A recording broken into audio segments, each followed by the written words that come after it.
everybody? Dark Cosmic here, back with another astrology video. Today I would like to discuss having your Mars in the 7th house.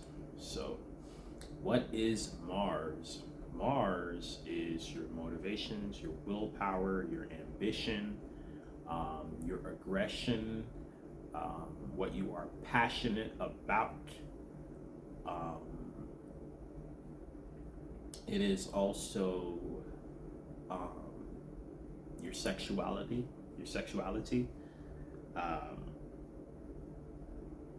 and in men, Mars represents who they were in their youth, and in women, Mars represents the men that they were attracted to in their youth. So, Mars in the 7th house. Mars does not like to be in the 7th house. Mars is exalted in exalted in Capricorn, and it is in fall in Cancer. Mars is at home in Aries, and it is away in Libra. So when Mars is at home in Aries or Scorpio, Mars is like, I get to do whatever I want to do here. I can walk around naked. I can have a fridge full of food, etc. Yada, everything that you can do at home. That's when Mars is in Aries or Scorpio. It's like, this is my domain. Mars is exalted in Capricorn, so it's not home, but it is in its favorite place that it could ever be. Whether that is an amusement park for you, a beach, just imagine your favorite place. When Mars is in Capricorn, it is where it wants to be. That can become tiring as well, right? But my point is, it is in fall in Cancer though, so it hates being in Cancer. That's a nightmare for it. Dreamville, like J. Cole. Dreamville is the exaltation Capricorn. Nightmare is the fall Cancer. Home sweet home, Aries. Away from home, longing for home, Libra, aka the 7th house. That's why I did all that, to kind of get you guys to understand what I'm trying to say. So Mars is away in the 7th house, so it doesn't like to be here. It's like, I'm not home, I'm on the road, I gotta go do this, I gotta go to work, I gotta do this, I gotta listen to this person, blah, blah. And ironically, with this placement, you're dealing with other people more. Mars is a selfish sign. Selfish, not self-centered. And I like to differentiate those two because I feel like they get confused a lot. Selfish, not self-centered. Mars is a selfish sign. Mars does not care about what you want. It only cares about what it wants. And it could care less if you are around to enjoy that with them or not, to experience that with them or not. They are going to do it regardless of whether you are there or not.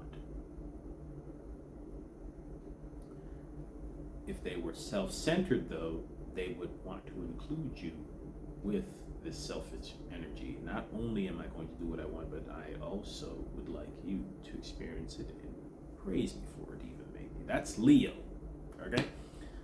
Let's not confuse Leo with Aries, all right? So Mars is a very selfish sign. So when you have it in the 7th house, aka the Libra house, yeah, it can't be selfish. It can't, its motivations, it cannot be, it can't do what it wants to do without the other involved, without the thoughts of other people. And specifically with Libra, it's without that one special person. that one individual, because Libra is about one-on-one communication. Gemini is communication with everybody, and each finger, when I do this, it's metaphorical for everybody. This person, that person, this person, that person, right? And being adaptable. And Aquarius motivation is for the collective. Oh no. I got a little kitty wants to get some affection in the video. Aquarius is like the motivation for the collective, the circle. So now it's not as random as Gemini is. It's like it's a circle. It's a group of people. Okay, rather than just anybody, random thing, right? Where was I going with that?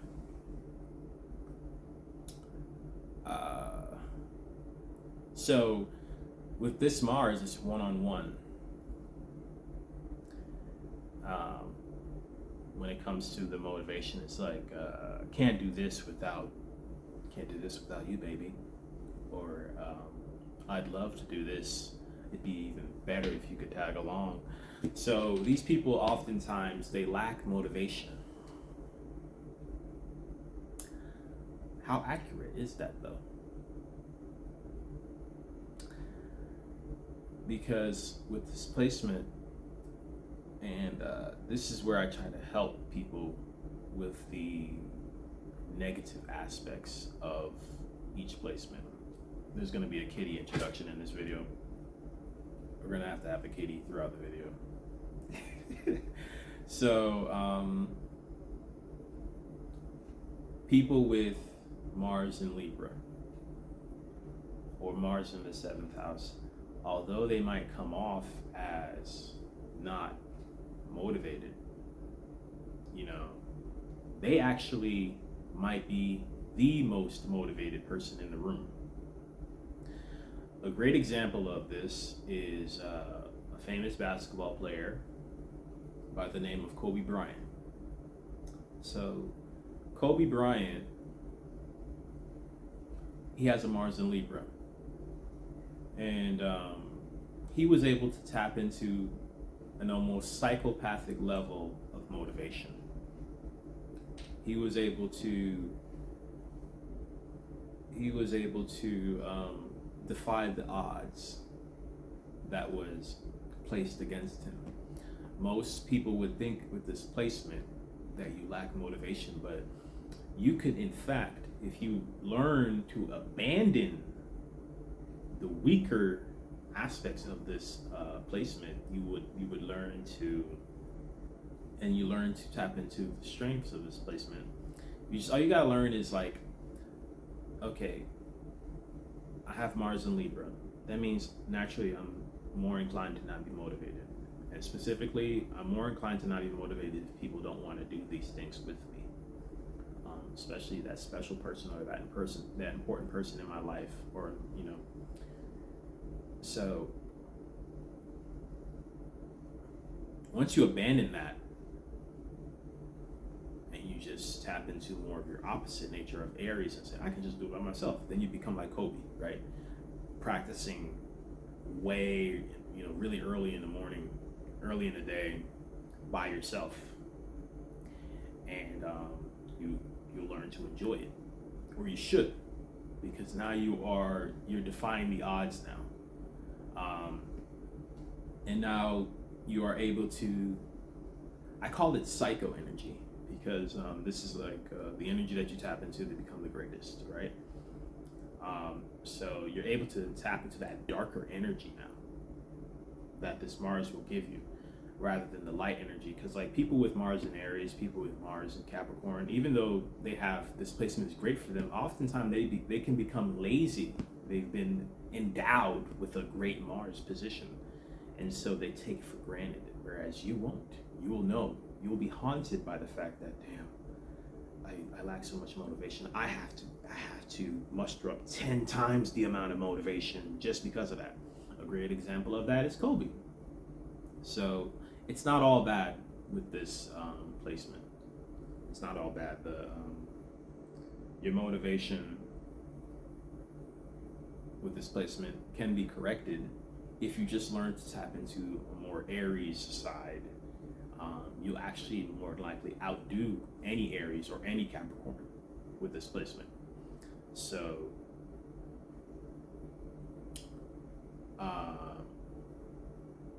let's talk about men with this placement. I don't know if I already said that, but so men, when they have this placement in their youth, they might have lacked a lot of motivation, or they might have only been motivated if a woman was involved. If not a woman, I don't know if this man is gay, or if this man, I don't know, whatever sexual orientation this man has, whatever it is, he required the other. Or if not the other, he just required other things to help him be motivated. It's still an attachment to something outside of yourself rather than dealing with yourself. I have to have this, I have to have my cigarette, I have to, it's always an attachment with another object. It's always your energy has to be blending with another in order for you to be motivated, and that limits you, right? So these men were like that in their youth. As they get older, they tap into their more sun energy, Jupiter, or Saturn energy, and they are led by that because Mars represents the youthful male, youthful masculine energy.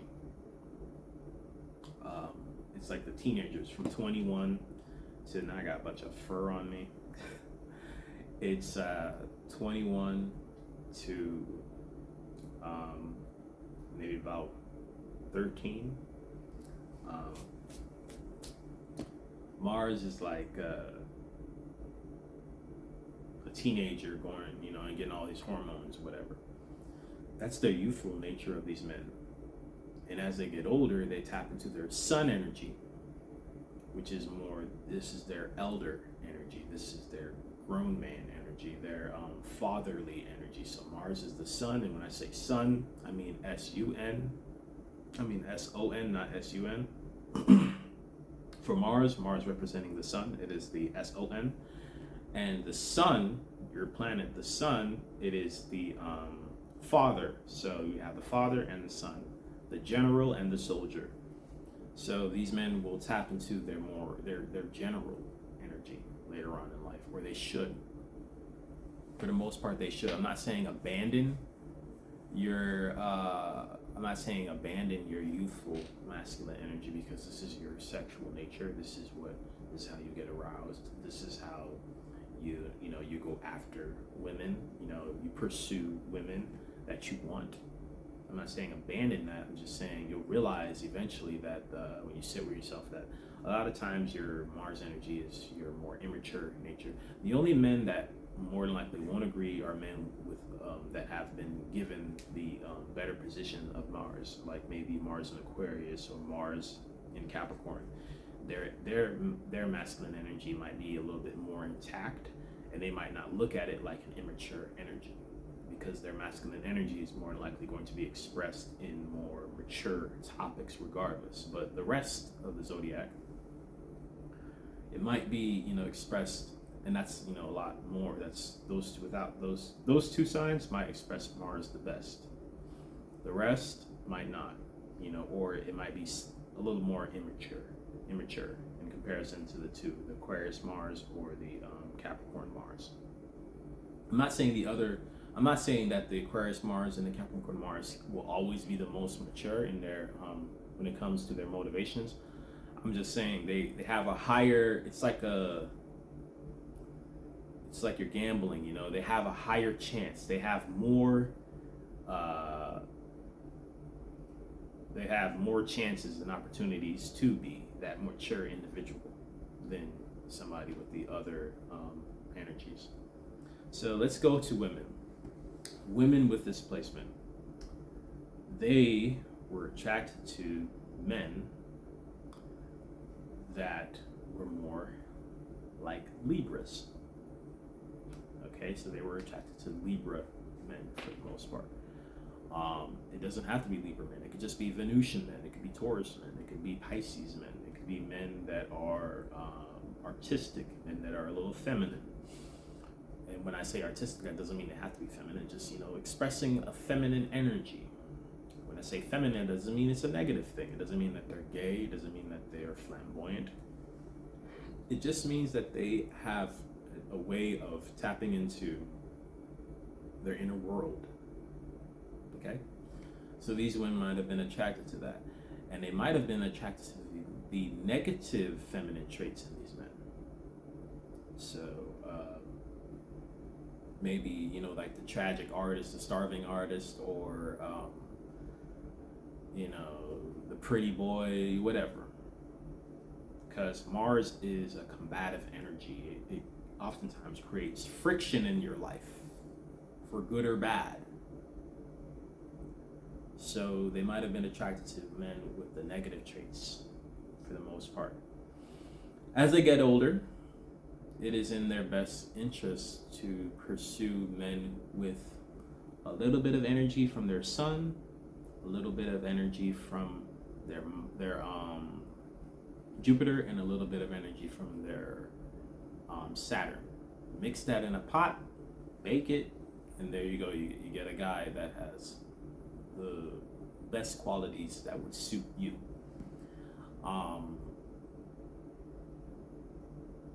Sometimes, though, these women will keep pursuing the men that are associated with their Mars sign.